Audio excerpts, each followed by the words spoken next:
ನಿಮ್ಗೆ ಬೇಡ ಅಂದ್ರೂ ಸರ್ಕಾರದ ಬಳಿ ಇಸ್ಕೊಂಡ್ಬಿಟ್ಟು ಯಾವುದಾದ್ರೂ ಒಂದು ಅನಾಥ ಮಗುಗೆ ಕೊಡಿ, ಅದ್ರ ವಿದ್ಯಾಭ್ಯಾಸಕ್ಕೆ ಅನುಕೂಲ ಆಗುತ್ತೆ. ನಿಮಗೆ ಬೇಡ ಅಂದ್ರೂ ಈ ಸರ್ಕಾರದವ್ರಿಗೆ ಬುದ್ಧಿ ಬರಲ್ಲ, ಕಲಿಸ್ಬೇಕು ಪಾಠನ, ಕೋರ್ಟಿಗೆ ಹಾಕಿ ಕೇಸನ್ನ. ಈ BMTC ಅವ್ರಿಗಂತೂ ವಿಪರೀತವಾಗಿ ಆಗೋಗಿದೆ. ಇನ್ನೊಂದು ಕಡೆಗೆ ನೋಡ್ರಿ, ಪಾಪ 3 ವರ್ಷದ ಮಗು ರೀ, ಕತ್ತೀಚಿಗೆ ಸಾಯಿಸ್ತಾರೆ ಅಂತಂದ್ರೆ ಏನ್ರಿ ಹೇಳೋಣ ಇದಕ್ಕೆ?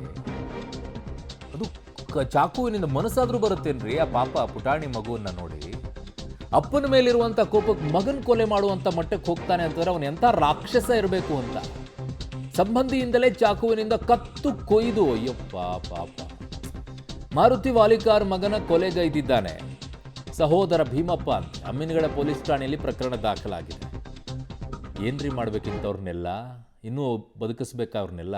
ಈ ಥರ ಪುಟಾಣಿ ಮುಖ ನೋಡಿದ್ರೆ ಗೊತ್ತಾಗಲ್ವೇನ್ರಿ ಎಷ್ಟು ಮುದ್ದಾಗಿದೆ. ಅದ್ರ ಕತ್ತು ಸೀಳಕ್ಕಾದ್ರೂ ನಿಂಗೆ ಮನಸ್ಸು ಹೆಂಗೋ ಬಂತು? ರಾಕ್ಷಸ ಅಲ್ಲಿದ್ದಾನೆ ನೋಡಿ, ಅವನೇ ಆರೋಪಿ, ಆ ಫೋಟೋದಲ್ಲಿ ಕಾಣಿಸ್ತಾ ಇರುವಂಥವನು. ನಿನಗೆ ಹೆಂಗೋ ಮನಸ್ಸು ಬಂತು ಅವ್ರ ಅಪ್ಪನ ಮೇಲಿರುವಂಥ ದ್ವೇಷನ ಮಗನ ಕತ್ತು ಸೀಳಕ್ಕಾದ್ರೂ? ಎಷ್ಟು ಮುದ್ದಾಗಿದೆನೋ ಅದು. ಮುದ್ದು ಮಾಡುವಂಥ ಮಗುನ ನೀನು ಹೋಗಿ ಕತ್ತು ಸೀಳ್ತಿ ಅಂದರೆ ನೀನು ಎಂಥ ರಾಕ್ಷಸ ಇರಬೇಕು ಅಂತ. ಇವನನ್ನು ಹೆಂಗೆ ಮಾಡಬೇಕು ಅಂತಂದರೆ ಕೈ ಕಾಲು ಎಲ್ಲ ಕಟ್ ಮಾಡಿ ಬಿಸಾಕಿ ನರಳಾಡಬೇಕು ಅಂತ ಜೀವನ ಪರ್ಯಂತ. ಬಟ್ ಆಗಲ್ಲ, ನಮ್ಮ ಹತ್ರ ಹೇಳೋಕ್ಕೂ ಆಗಲ್ಲ, ನಮ್ಗೆ ಅದೇ ಕಷ್ಟ. ಹಿಂದೆ ಪತ್ನಿ ಮೇಲೆ ಹಲ್ಲೆ ಮಾಡಿದ್ದಂತೆ ಈ ಆರೋಪಿ ಭೀಮಪ್ಪ. ಹೆಸರು ಎಂಥದ್ದು ಇಟ್ಕೊಂಡ್ಬಿಟ್ಟು ಎಂಥದ್ದು ಮಾಡಿದೀಯ? ವೇಳೆ ಭೀಮಪ್ಪನಿಗೆ ಬುದ್ಧಿ ಹೇಳಿದ್ದಂತೆ ಮಾರುತಿ. ಬುದ್ಧಿ ಹೇಳಿದ್ದೆ ತಪ್ಪಾಗೋಗ್ಬಿಟ್ಟಿದೆ. ಅದಕ್ಕೆ ದ್ವೇಷ ಸಾಧಿಸಿಬಿಟ್ಟು ಅಂಗನವಾಡಿಗೆ ಹೊರಟಿತ್ತಂತೆ ಮಗು. ಅದನ್ನು ಅಪಹರಿಸಿ ಈ ರೀತಿಯಾಗಿ ಕತ್ತು ಸಿಳಿ ಕೊಲೆ ಮಾಡಿದ್ದಾನೆ ಅಂತಂದರೆ ಇವನು ಮನುಷ್ಯ ಅಂತೂ ಅಲ್ಲ ರೀ, ಇವನು ನರರಾಕ್ಷಸ. ಇವನಿಗೆ ಯಾವ ಕಾರಣಕ್ಕೂ ಕೂಡ ಯಾವುದೇ ರೀತಿಯಂಥ ಕ್ಷಮೆ ಇರಬಾರ್ದು. ಇವನಿಗೆ ಮರಣದಂಡನೆ ಆಗಬೇಕು. ಇವನಿಗೆ ಆರೋಪಿ ಭೀಮಪ್ಪನಿಗೆ ಜೀವಾವಧಿ ಅಲ್ಲ, ಮರಣದಂಡನೆ, ಗಲ್ಲಿಗೇರಿಸಬೇಕು. ಜೀವಾವಧಿ ಆದರೆ ಮತ್ತೆ ಆ ಕ್ಷಮಾದಾನ ಈ ಕ್ಷಮಾದಾನ ಎಲ್ಲ ಇರುತ್ತೆ. ಇಂಥವ್ರನ್ನೆಲ್ಲ ಉಳಿಸ್ಬಾರ್ದು. ಅವನೇನು ಮನುಷ್ಯನ ರೀ ಅವನು? ಪಾಪ 3 ವರ್ಷದ ಮಗನ ಕತ್ತಿಸ್ಕೊಳ್ತಾನಂದ್ರೆ. ಇವನು ಹೇಳ್ಕೊಂಡೋಗ್ಯಾನಂತ್ರಿ, ಒಬ್ಬನು ಹೇಳ್ಕೊಂಡೋಗಿ ಕದ ಹಾಕಿ ಕವದಿ ಹಾಸಿ ಸಣ್ಣ ಮಗನ ಕಾಲಿನ ಮೇಗೆ ಇಟ್ಟು ಮಾಡಿ ಸಣ್ಣ ಮಗ ನನ್ನ ಮಗ ಒಬ್ಬನ ಹಾಲ್ಕೊಂಡು ಹಾಲು ಬಡಿಗೆ ಹಾಲು ನನ್ನ ಮೊಮ್ಮಗಳು ಅಟ್ಟುರ್ದ ಯಾರು ಮುರ್ತೈತಿ.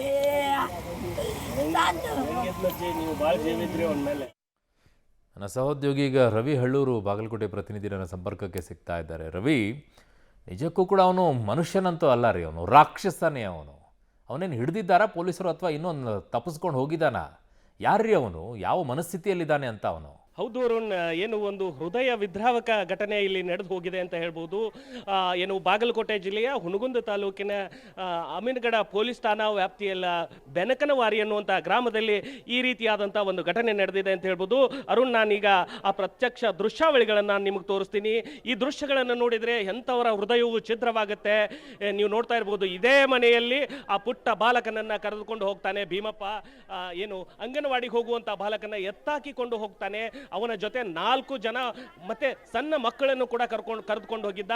ಅದಾದ ನಂತರ ಅವನಿಗೆ ಮನೆಯಲ್ಲಿ ಮನಗ ಕೇಳಿ ಅವನ ಎದೆಯ ಮೇಲೆ ಕಾಲನ್ನಿಟ್ಟು ಕತ್ತು ಹಿಚಿಗಿ ಏನು ಕತ್ತು ಕೊಯ್ದು ಕೊಲೆ ಮಾಡಿರುವಂಥ ಒಂದು ರಾಕ್ಷಸಿ ಪ್ರವೃತ್ತಿಯನ್ನ ಈ ಭೀಮಪ್ಪ ಅನ್ನುವಂಥ ಪರಮ ನೀಚ ಪಾಪಿ ಈ ರೀತಿಯ ಕೃತ್ಯವನ್ನು ಎಸಗಿದ್ದಾನೆ. ನೀವು ದೃಶ್ಯದಲ್ಲಿ ನೋಡ್ತಾ ಇರ್ಬೋದು ಅರುಣ್, ಹೆತ್ತವರ ಕರುಳು ಏನಾಗಬಹುದು ಅಂತ.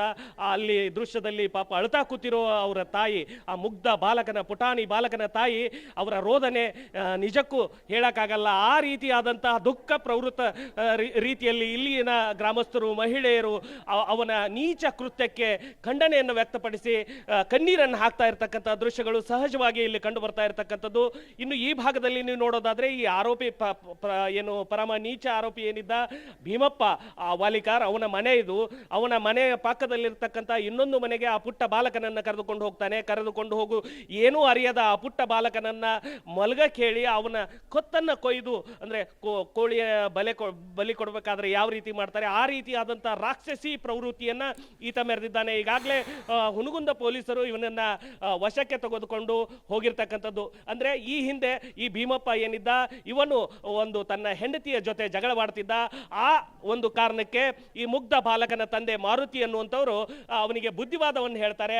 ಆ ಬುದ್ಧಿವಾದವನ್ನು ಹೇಳಿದ್ದೇ ತಪ್ಪಾಗಿದೆ ಅನ್ನುವಂಥ ರೀತಿಯಲ್ಲಿ ಈ ರೀತಿಯ ರಾಕ್ಷಸಿ ಪ್ರವೃತ್ತಿಯನ್ನು, ಅವನ ಮಾನಸಿಕ ಸ್ಥಿಮಿತಿಯನ್ನು ಕಳೆದುಕೊಂಡಿದ್ನೋ ಅಥವಾ ಏನೋ ಗೊತ್ತಿಲ್ಲ, ಈ ರೀತಿಯಾದಂಥ ರಾಕ್ಷಸ ಪ್ರವೃತ್ತಿಯನ್ನು ಇಲ್ಲಿ ಮೆರೆದಿರ್ತಕ್ಕಂಥದ್ದು ಅರುಣ್.